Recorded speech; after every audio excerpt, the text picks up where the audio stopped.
Durataa Komishinii Gamtaa Afrikaa Muhammad Alii Yusuf simannaan taasifamee fi kabajamtootaa fi jaallatamtoota hordoftoota keenyaa oduu keenya kan guyyaa har'aa jalqabneerra.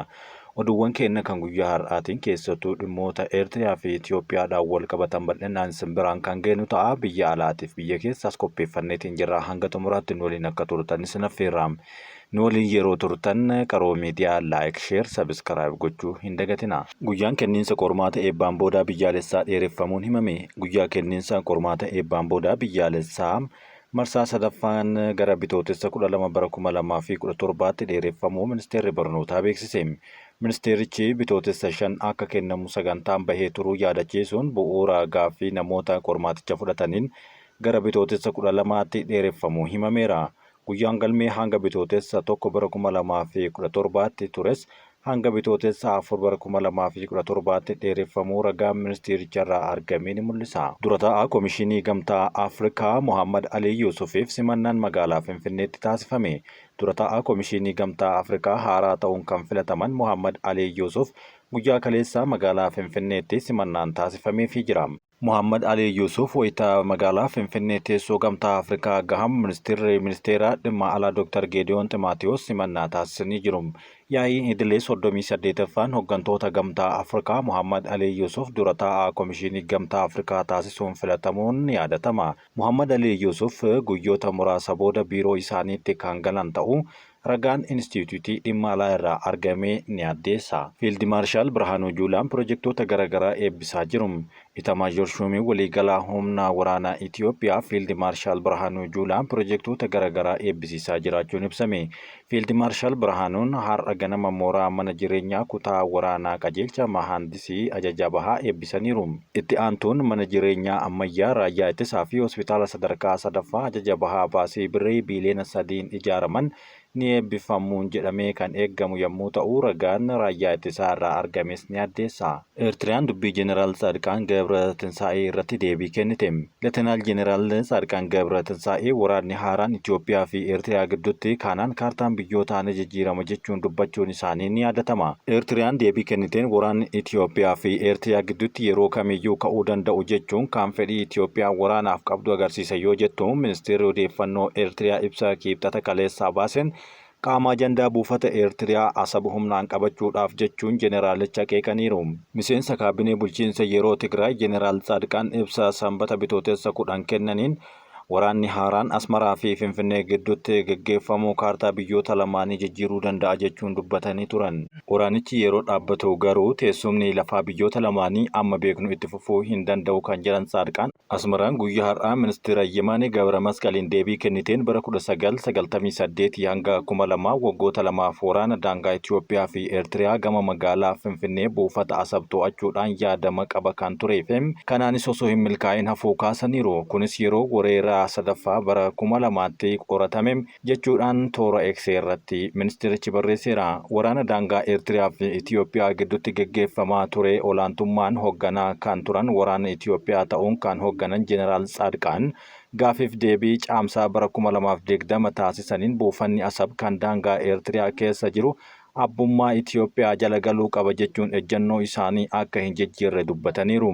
Innis akkaataa waliigalteewwan naannoo idil addunyaatiin karaa ittiin fooyyeessanii hojjechaa akka jiran dubbatanii turan. Kun ammoo sammuu koo keessatti osoo deemaa jiru Eertiriyaan wareertee kanaaf jaarraa kanatti fayyadamnee waliigaltee addunyaa Xaaliyaanii waliin taasifame guutuu ka'umsa waraanaa itti jalqaban irra deebi'ee haa ilaalluu ilaalcha jedhu qabadheen ture jechuun jeneraalichi dubbateera. Kanaaf yoo karaa nagaatiin kan irra ga'amu ta'e Itoophiyaan humna galaana diimaa akka taatu haal duree irratti waliigalteen taasifamuu qabaata. Muudama siyaasaa Tigraay keessatti ajajoota waraanaa Eertiriyaa waliin hidhata qaban jedhaman himataman irra caalaan isaanii kan maxxansanii Jeneraal Saadqaan ammas naannoo Tigraay gara dirree waraanaatti akka hin deebineef sodaachuu ibsaniiru. Garuu barreeffama mata duree Tigraay Itoophiyaa fi Eertiriyaadhaaf dirree waraanaa ta'uu hin qabdu haa jedhaniin barreessaniin sochiilee yookaan gochaawwan gara waraanaatti geessan nagaa qabatamaa hin dhiyeessine. Eertiriyaan gama isaaniitiin qophii xumuraa keessumaa lola Itoophiyaan barbaadaa jirti jettuu quba qabaachuu ishee agarsiisa jechuudhaan deebii kenniteerti. Ministeerri odeeffannoo Eertiriyaa akka jedhanitti waraana kakaasuu kana beekuu yookaan ammoo beekuu isaa tarii osoo hin beekin ta'uu danda'am wanti ifa ta'e hin jiru jechuun kaasaniiru. Waa'ee nagahaatiif imaammanni sardiidam dhangalaasuullee kaayyoo isaa inni guddaan garee isaa ajandaa waraanaatiin jajjabeessuu fi kakaasuudha jechuun Asmaraan falmiteerti. Faayidaa Tigraay kan mirkanaa'u waraana xumuraadhaan yoo kun hin taane ammoo turtii waraanaa gabaabsuu fi lubbuu jiraachuu keessa mirkaneessuudha jechuudhaan Jeneraal Saadiqaan barreessaniiru. Tattaaffii waraanaa dhaabuuf godhamaa jiru yoo hin milkoofne karaa humnaan waraanaa fi dippiloomaasii waraanni kun dafee dhaabuun faayidaa Tigraay fi naannoo gaanfa Afrikaa ta'a jechuun dubbataniiru. Waldhabdee hatattamaan dhaabuuf karaalee hundi hatattamaan qoratamuu qabu kan jedhan filannoon koo Tigraay nagaa akka taatuudhaan waan keessa dabarte hundi keenya iyyuu ni beeka kunis nuuf gahaadha jechuun dubbateera. Artist Andu'aalam Gosaa kaadhimaan isaa du'aan boqochuudhaan walqabatee poolisii biratti gaafiif dhiyaate. Artist Andu'aalam Gosaa du'a kaadhimaa isaa shamarree Qananii Addunyaa walqabatee poolisiin gaafiif buufatatti waamuu dhagahameera. Kaadhimaan isaa Qananiin ganama kaleessaa du'uu isaa odeeffannoon booda namoonni gadda isaanii miidiyaa hawaasaa irratti ibsachaa kan turan yommuu ta'u, poolisiin dhimma kanarratti waan jedhe hanga ammaatti hin qabu. Manajara artist Andu'aalam Gosaa kan ta'e Leellisaa Indiris qorannoo reeffa hospitaala Miniliktti taasifamuu fi sirna awwaalchaa guyyaa har'aa akka taasifamu kaleessa BBCtti dubbatee ture. Qananiin kan duute lafa barii jalaa sa'aatii 11tti kan ta'uuf yeroo jedhutti ta'uu isaa kan himan Leellisaan kan lafa ishee kaase Andu'aalamii fi maatii isaa ta'us dubbateera. Barii sa'aatii 11tti itti bilbiluudhaan kan himu Leellisaan Qananiin miidhamteerti hospitaala galtee fi dafii nu bira qaqqabinaan jedhan jechuudhaan dubbateera. Odeeffannoo hanga ammaatti jiruun mana jireenyaa isaanii irraa gamoo 5ffaa irraa akka isheen kufteef maal akka isheen taate qorannootu gaggeeffamaa jira malee hanga ammaatti wanti ifa ta'e hin jiru. Akka Leellisaan jedhutti guyyaa sana dura guyyaa dhaloota ishee kabajachuudhaaf sagantaa suuraa ka'uu bakka Andu'aalam jirutti taasisaa akka turan himeera. Manni isaanii magaalaa Finfinnee naannoo Arraabsaa Sanshaayin Durduubaa kan jiru yommuu ta'u waggaa tokko oliif achi waliin jiraachuu isaanii akka beeku dubbateera. Erga taateen kun mudatee booda reeffa jalqaba hospitaala Yaaneet achuma naannawa Hayaat jirutti geessuun kan dubbatu yommuu ta'u Leellisaan achi hanga bariitti erga ture booda poolisiin dhufee reeffa achi fuudhee gara Minilik hospitaalitti geesse.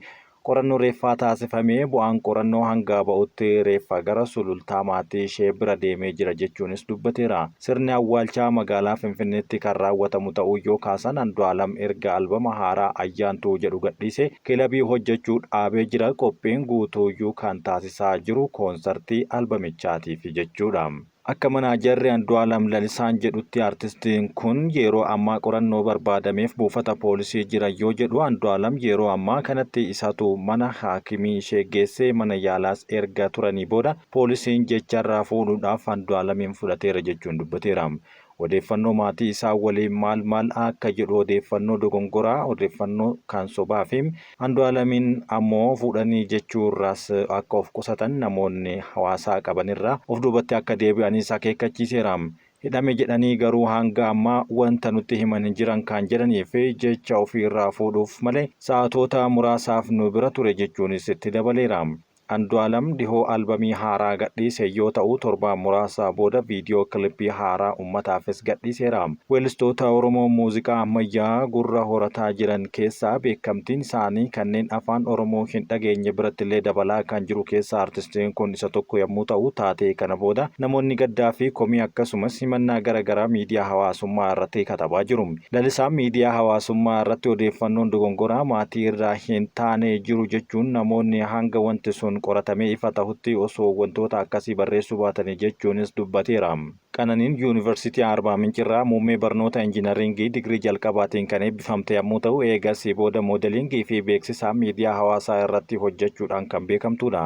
Keessumaa miidiyaa hawaasummaa irratti uffata aadaa Oromoo beeksisuun alatti beeksisaa garagaraas kan dalagduu fi erga duuti ishee dhagahamee booda namoonni miidiyaa hawaasummaa gubbaa suuraa ishee qooduun gadda isaanii dabarfachaa jiru.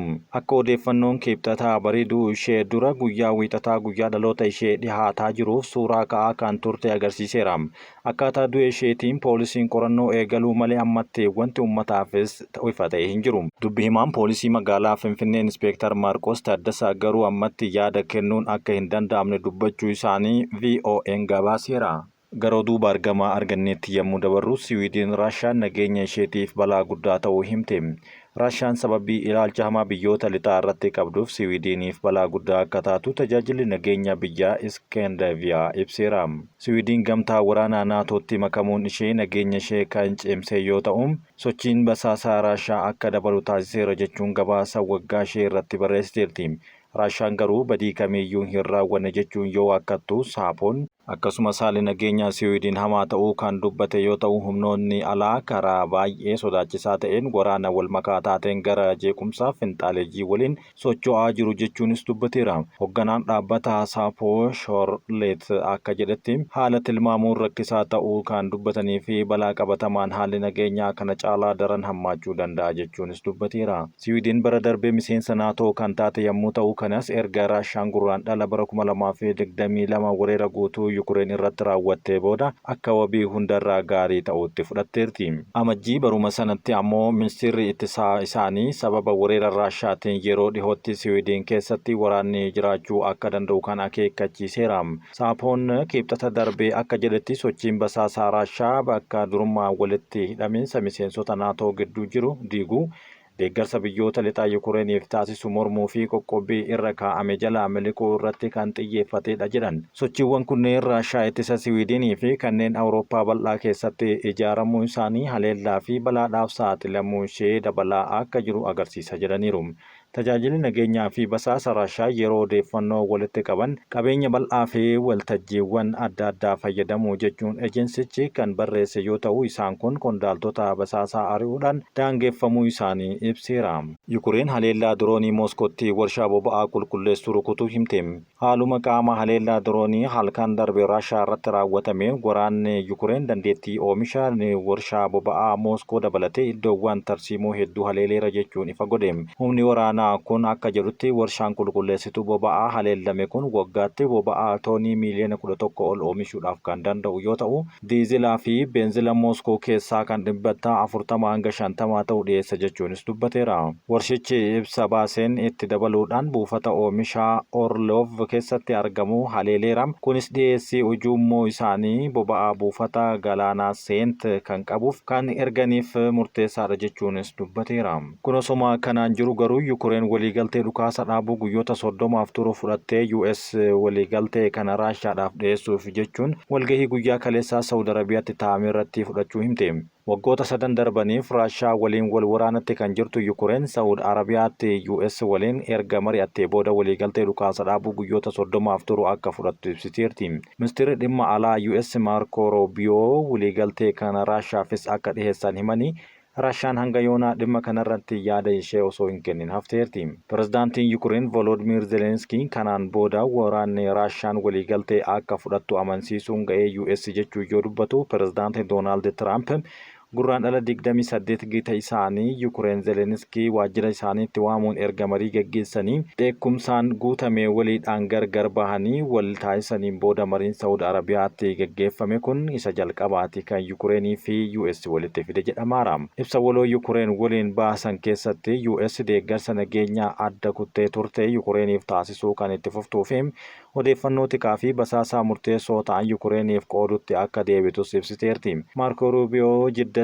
ibsa gaazexeessitootaaf yeroo kennan Raashaan wixinee waliigaltee kanaa akka fudhattu abdiin qaba kan jedhan Yukureen dhukaasa dhaabuu marii eegaluudhaaf qophiidha jechuunis kaasaniiru. Raashaan waliigaltee kana kuffisnaan yeroos gufuun nageenyaa maal akka ta'e ni hubanna jechuun qondaalli Ameerikaa kun dubbate.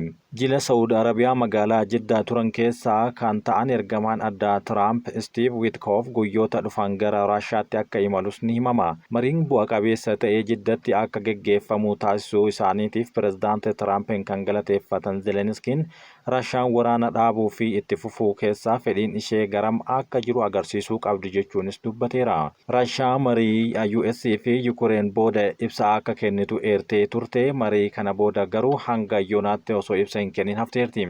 Garuu seenataroota basaastoota Raashaa keessaa dhiibbaa guddaa uumuun kan beekamu Koostaantiin namni jedhamu waliigaltee taasisan kamiyyuu fedhii Ameerikaan osoo hin taane ulaagaa keenyaan ta'uu qaba jechuun dubbateera. Kabajamtootaa fi jaalatamtoota hordoftoota keenya oduun ammaaf isiniif qopheessine kan hanga ammaatti dhaggeeffattanidha. Nu waliin waan turtaniif galatooma.